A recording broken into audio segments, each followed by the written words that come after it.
عالمی عدالت انصاف میں فلسطینیوں کا مقدمہ جنوبی افریقہ لے کر گیا ہے۔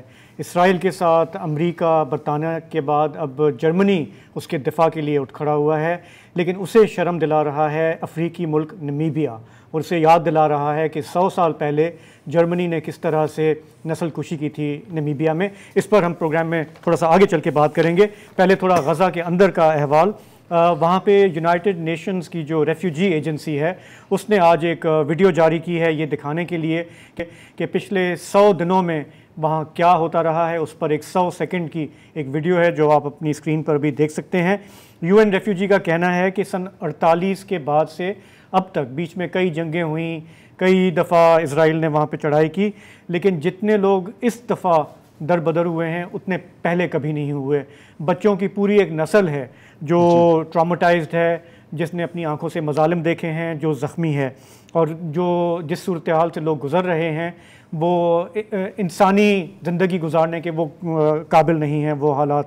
اسی طرح ہم نے دیکھا ہے کہ نیٹ بلاکس نامی ایک گلوبل تنظیم ہے، سائبر سیکیورٹی واچ ڈاگ ہے، ان کا کہنا ہے کہ پچھلے 3 روز سے ایک ٹیلی کام بلیک آؤٹ ہے غزہ کے اندر، تاکہ وہاں سے خبریں باہر نہ جائیں، وہاں پہ جو کچھ ہو رہا ہے، جو حملے ہو رہے ہیں، سینکڑوں کے حساب سے روز وہاں پہ لاشیں گر رہی ہیں، اس کا احوال باہر نہ نکل سکے۔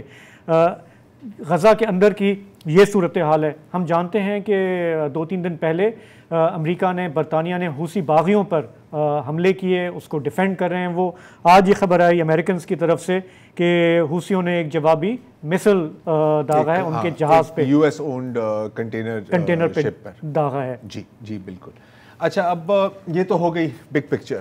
غزہ میں آج گراؤنڈ پر کیا ہو رہا ہے؟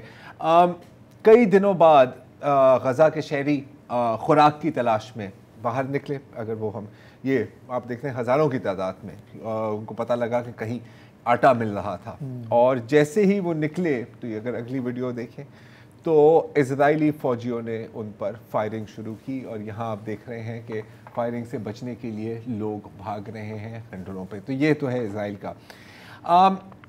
الشفا ہسپتال سے کچھ منٹ دور، اب الشفا ہسپتال آپ کو پتہ ہے کہ تقریباً فنکشن نہیں کر سکتا، بجلی نہیں ہے، گیس نہیں ہے، کچھ نہیں ہے وہاں پر۔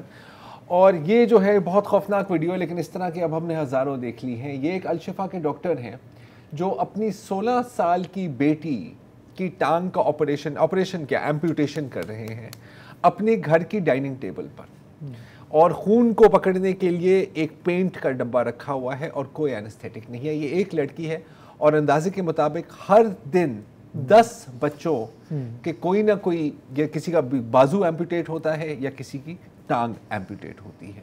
دنیا بھر میں مظاہرے ہو رہے ہیں۔ ابھی over the weekend Washington D C میں 4 سے 5 لاکھ لوگ، جو میرا خیال ہے کہ سب سے بڑی آج اب کی ڈیمونسٹریشن ہے، سڑکوں پر نکلے۔ لنڈن میں اگر ہم 2 دنوں کا ہی ریکارڈ دیکھیں تو ایک ٹرافالگر اسکوائر میں میرا خیال ہے بہت بڑی ایک جلسہ ہوا فلسطین کے حق میں، اور پھر ایک اور جلسہ ہوا اسرائیل کے حق میں۔ اور اگر آپ اسرائیل کے حق والے جلسے کو دیکھیں تو آپ دیکھیں گے کہ کسی ایوریج دیسی شادی پر بھی اس سے کئی زیادہ لوگ ہوتے ہیں۔ لیکن اس سے نہ ان 2 ممالک کی حکومتوں کو کوئی فرق پڑ رہا ہے، اور نہ ہی اسرائیل کو کوئی فرق پڑ رہا ہے۔ اسرائیل کہہ رہا ہے کہ جی ہمیں کوئی نہیں روک سکتا، چاہے وہ انٹرنیشنل کورٹ آف جسٹس ہو یا کوئی بھی ہو، اور وہ درست فرما رہے ہیں، کیونکہ اگر کوئی ان کو روک سکتا ہے تو وہ ہے امریکہ، اور امریکہ تو کہہ رہا ہے کہ جی بسم اللہ کریں، جتنے مارنے ہیں مار